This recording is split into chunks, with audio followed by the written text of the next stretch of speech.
Hi hello friends, ನಾನಿವತ್ತು ಕಲ್ಲಂಗಡಿ ಹಣ್ಣಿನಿಂದ ಟೂಟಿ ಫ್ರೂಟಿ ಮಾಡೋದು ಅಂತ ತೋರಿಸ್ಕೊಡ್ತೀನಿ. ಕಲ್ಲಂಗಡಿ ಹಣ್ಣನ್ನು ನೀಟಾಗಿ ತೊಳೆದುಕೊಳ್ಬೇಕು. ಆನಂತರ ಸಣ್ಣ ಸಣ್ಣದಾಗಿ ಹೀಗೆ ಕಟ್ ಮಾಡ್ಕೊಳ್ಬೇಕು. ಆಲ್ರೆಡಿ ನಾನು ಕಟ್ ಮಾಡಿ ಇಟ್ಕೊಂಡಿದ್ದೀನಿ. ಇದನ್ನು ನಾವು ಚಿಕ್ಕ ಚಿಕ್ಕದಾಗಿ ಕಟ್ ಮಾಡ್ಕೋಬೇಕು. ನೋಡಿ, ಈ ಥರ ಸಣ್ಣ ಸಣ್ಣದಾಗಿ ಕಟ್ ಮಾಡ್ಕೋಬೇಕು. ಒಂದು ಪಾತ್ರೆಗೆ ನೀರು ಹಾಕಿ ಒಂದು 10 ನಿಮಿಷ ಕಾಯಿಸ್ಕೊಳ್ಳಿ. ಕಡೆ ಸಕ್ಕರೆ ಪಾಕ ಮಾಡ್ಕೊಳ್ಳಿ. ಸ್ವಲ್ಪ ಸಕ್ಕರೆ ಹಾಕಿ ಆಮೇಲೆ ನೀರು ಹಾಕ್ಕೊಂಡು ಸಕ್ಕರೆ ಪಾಕ ಮಾಡ್ಕೊಳ್ಳಿ. ಇಲ್ಲಿ ನೀರು ಕುದೀತಾ ಇದೆ. ಇದಕ್ಕೆ ಸಣ್ಣ ಸಣ್ಣದಾಗಿ ಕಟ್ ಮಾಡಿರೋ ಕಲ್ಲಂಗಡಿಯನ್ನು ಹಾಕಬೇಕು.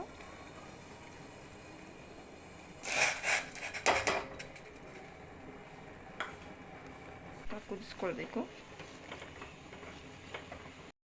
ಆಗಿದೆ, ಇದನ್ನು ಸಕ್ಕರೆ ಪಾಕಕ್ಕೆ ಹಾಕೋಬೇಕು. ಈಗ ಸಕ್ಕರೆ ಪಾಕ ಆಗಿದೆ, ಇದಕ್ಕೆ ಹಾಕೋತೀನಿ. ಸಕ್ಕರೆ ಪಾಕಕ್ಕೆ ಹಾಕಿದ ನಂತರ ಇದು 10 ನಿಮಿಷನಾದರೂ ಕುದಿಬೇಕು. 10 ನಿಮಿಷ ಆದ ನಂತರ ಇದು ಹೀಗಾಗುತ್ತೆ. ನಾನು ಇದನ್ನು 3 ಬೌಲಿಗೆ ಹಾಕಿ ಇಟ್ಕೊಂಡಿದ್ದೀನಿ. ಇದಕ್ಕೆ ಫುಡ್ ಕಲರ್ ಹಾಕ್ಬೋದು ಅಥವಾ ನಡೆಯುತ್ತೆ ಹಾಗೇ, ಬಟ್ ನಾನಿಲ್ಲಿ ಹಾಕ್ತಾಯಿದ್ದೀನಿ.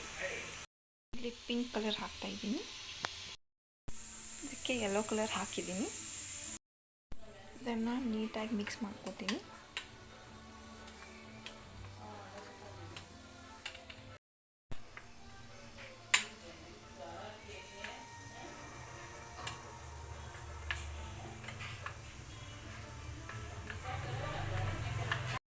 ನೋಡಿ, ಈಗ 3 ಥರ ಟೂಟಿ ಫ್ರೂಟಿ ಮಾಡಿಟ್ಟಿದ್ದೀನಿ.